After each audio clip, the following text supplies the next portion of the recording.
Hello everyone, आज है 3 दिसंबर और आज इस वीडियो में हम बात करने जा रहे हैं उज्जीवन स्मॉल फाइनेंस बैंक के बारे में। देखिए, उज्जीवन स्मॉल फाइनेंस बैंक को पिछले कुछ दिनों में मैंने ट्रैक करना शुरू किया है। हालांकि इसके ऊपर मैंने एक भी वीडियो नहीं बनाया है। ये पहला वीडियो है मेरा इस कंपनी के ऊपर, इस बैंक के ऊपर। और इस वीडियो में हम पूरे डिटेल में बात करेंगे कि यहां पर जब ये शेयर 30 रुपए के नीचे ट्रेड कर रहा है और ऑलमोस्ट डबल हो चुका है अपने लो लेवल से, तो क्या खरीदारी के मौके बन भी रहे हैं कि नहीं। तो वीडियो को शुरू करो उससे पहले अगर आपने अभी तक चैनल को सब्सक्राइब नहीं किया है तो प्लीज अभी इसे सब्सक्राइब कर लीजिए, क्योंकि आगे भी बहुत सारे वीडियोस हैं जो आपको काफी ज्यादा हेल्प करेंगे। तो उज्जीवन स्मॉल फाइनेंस बैंक 30 रुपए के नीचे ट्रेड कर रहा है और देखा जाए तो एक अच्छी रफ्तार पकड़ी थी और 31 रुपए तक गया था, लेकिन बाद में करेक्शन हमें यहां पर देखने को मिला। और एक महीने में अगर आप देखोगे तब 13% का ग्रोथ है। चार्ट काफी इंटरेस्टिंग है। जब भी बड़ी रफ्तार दिखाता है 29 रुपए तक इससे पहले भी गया, टूट के वापस 27 पे आया, वापस तेजी दिखाई, लेकिन एक साल का ग्राफ काफी कुछ बयां करता है।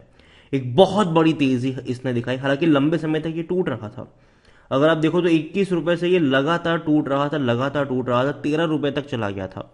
लेकिन जब दौड़ना शुरू किया तो वहां से ऑलमोस्ट आप कह सकते हो कि 2.5 गुना या उससे ज्यादा इसने पैसा बनाकर दे दिया है आपको। 1.5 गुना 2 गुना पैसा इसने बनाकर दे दिया है। डेफिनेटली काफी बड़ी तेजी आई है। लेकिन अगर आप थोड़ा और पीछे चले तब पता चलेगा कि हाँ, एक बहुत बड़ी गिरावट भी दिखाई है। ये शेयर 60 रुपए के करीब था। एक बहुत बड़ा क्रैक देखने को मिला, बड़ी रफ्तार आई, लेकिन उस बड़ी रफ्तार के बाद एक बहुत बड़े क्रैक्स दोबारा देखने को मिले और लंबे समय तक इसने परफॉर्म नहीं किया। अभी परफॉर्म करना शुरू किया है और ऐसा ही परफॉर्मेंस अगर आप देखोगे तो कोविड के बाद भी इसने दिखाया था। कोविड के बाद अगर आप देखो तो 27 रुपए से ये शेयर आपको 42-43 तक जाता नजर आया, लेकिन उसके बाद एक बड़ी गिरावट इसका इंतजार कर ही रही थी।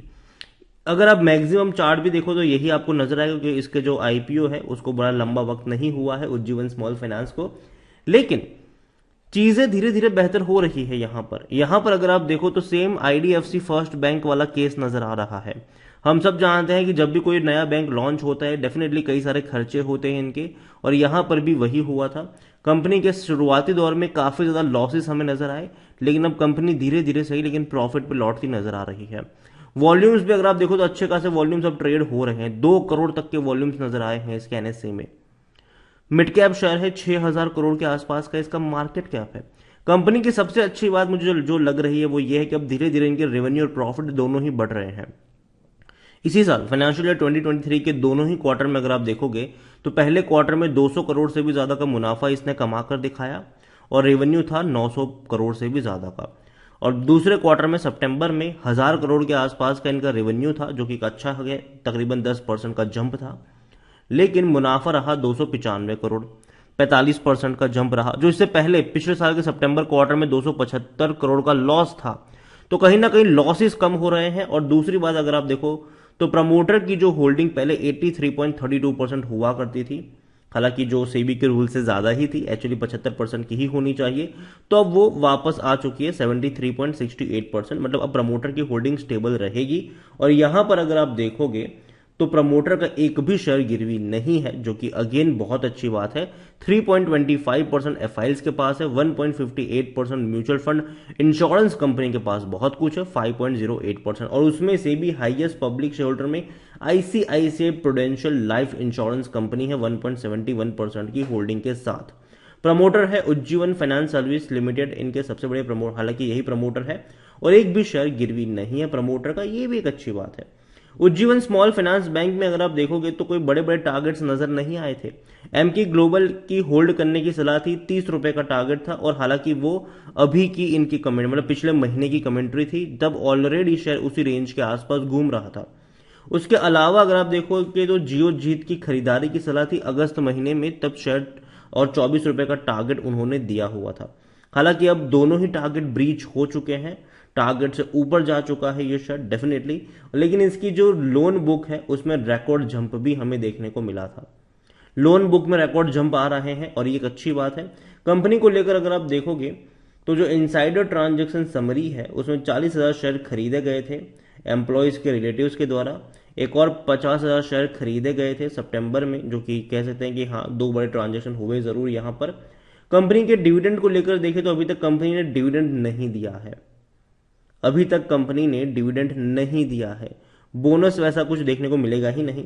रेवेन्यू अगर आप देखोगे तो धीरे धीरे बढ़ रहे हैं। 2018 में जो रेवेन्यू 1465 करोड़ के थे, अब वो 2800 करोड़ के आसपास है, और ये और बढ़ेंगे, क्योंकि फाइनेंशियल ईयर 2023 के पहले 2 क्वार्टर में कंपनी ऑलरेडी 1900 करोड़ तक का रेवेन्यू दिखा चुकी है। इसी रफ्तार से बढ़ेंगे तो तकरीबन 3800 करोड़ या 4000 करोड़ तक के रेवेन्यू आपको फाइनेंशियल ईयर 2023 में देखने को मिल सकते हैं, जो कि एक बहुत बड़ा जंप होगा यहाँ पर।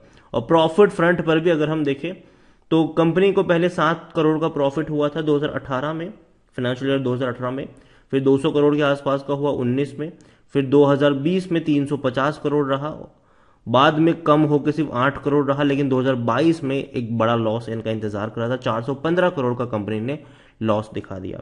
लेकिन अभी क्या हुआ, अभी फाइनेंशियल ईयर 2023 के दोनों ही क्वार्टर में कंपनी ने बेहतर प्रॉफिट कमाया है। कम से कम कंपनी ने 500 करोड़ के आसपास का मुनाफा दिखाया है, 2 ही क्वार्टर में 500 करोड़ के आसपास का। इसी रफ्तार से बढ़ेंगे तो 1000 करोड़ तक के प्रॉफिट कंपनी दिखा सकती है, जो कि बहुत अच्छा और पॉजिटिव साइन जरूर कहलाता है ये।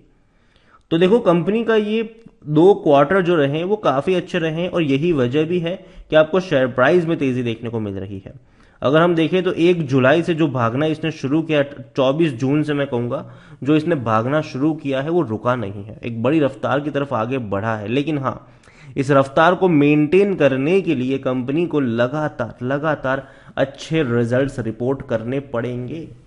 कंपनी को इसी रफ्तार से प्रॉफिट दिखाना पड़ेगा, इसी रफ्तार से कंपनी को रेवेन्यू दिखाना पड़ेगा, और अगर ऐसा होता रहेगा तो डेफिनेटली हम कह सकते हैं कि बेहतर चीज होगी। इतना ही नहीं, इनका जो ग्रोस एनपीए है वो काफी हद तक कम हो रहा है। जो पहले 11 से 12% के आसपास था, अब वो 5% पे आ चुका है। तो कहीं ना कहीं कह सकते हैं कि कंपनी दोबारा एक अच्छे ट्रैक पर लौट जरूर रही है, और अगर यही ट्रैक आने वाले दौर में भी रहा तो बेहतर चीज इनके लिए हो सकती है।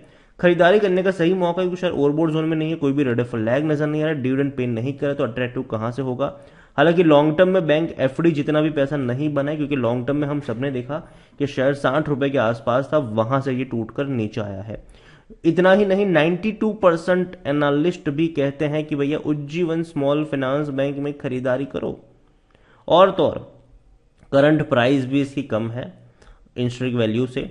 होल्डिंग के बारे में हमने ऑलरेडी डिस्कस किया कि हाँ, प्रमोटर ने अपनी होल्डिंग को बेचा, और कहीं ना कहीं इनकी होल्डिंग जो है वो 73.68 पर आ चुकी है। म्यूचुअल फंड की बात करें तो 1.58% की होल्डिंग है, जो पहले कुछ भी नहीं थी म्यूचुअल फंड्स के पास। म्यूचुअल फंड के पास पहले 0% थी, अब बढ़ के हो चुकी है 1.58। डोमेस्टिक के पास सिर्फ 0.65% की होल्डिंग थी, आज वो बढ़ के हो चुकी है 7.51%। एफआईएल्स के पास होल्डिंग थी 0.18% की, आज बढ़ के हो चुकी है 3.25%। बेच कौन रहा है? बेच रहे हैं भैया रिटेल इन्वेस्टर्स, और रिटेल इन्वेस्टर की 10.55% की होल्डिंग थी, आज वो घट के हो चुकी है 8.24%। मतलब म्यूचुअल फंड्स खरीद रहे हैं, डोमेस्टिक इंस्टीट्यूशन खरीद रहा है, एफआईएल्स खरीद रहा है, रिटेल इन्वेस्टर्स मतलब आप और हम बेच रहे हैं यहां पर। देखो उज्जीवन स्मॉल फाइनेंस बैंक मुझे लगता है कि हाँ एक अच्छी रफ्तार की तरफ भाग जरूर रहा है, लेकिन बेचने की जरूरत नहीं है यहाँ पर। लेकिन एक चीज याद रखिएगा कि थोड़े बहुत टर्बुलेंस यहाँ पर भी आएंगे, ऐसी रफ्तार के बाद हल्के से करेक्शन भी आपको महसूस होंगे यहाँ पर, तो डर के बेचने की जरूरत नहीं, बने रहिए यहाँ पर लॉन्ग टर्म के लिए।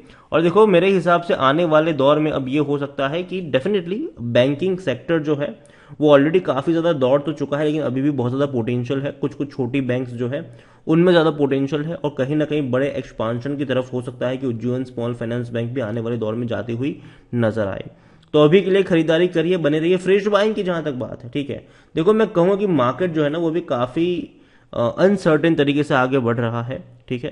एक बड़ी रफ्तार के बाद एक करेक्शन भी आपको देखने को मिलता है, तो किसी एक लेवल पर बहुत सारे शेयर्स मत खरीद लेना, यहाँ पर थोड़ी सी क्वांटिटी ऐड कर सकते हो। बाकी की क्वांटिटी अगर शेयर आपको 25 रुपए के आसपास नजर आता है, 20 से 25 के आसपास अगर नजर आता है, कभी भी अगर गलत मतलब अगर मार्केट में गिरावट आती है तो वहां पर ऐड करने के मौके आपको ढूंढने चाहिए। वीडियो को यहीं पर एंड करूंगा, पसंद आया हो तो लाइक करें, शेयर करें, चैनल अगर पहली बार आए तो प्लीज सब्सक्राइब करें, और उज्जीवन स्मॉल फाइनेंस बैंक के बारे में आप क्या सोचते हैं वो भी आप मुझे कमेंट में लिखकर बता सकते हैं। Thank you.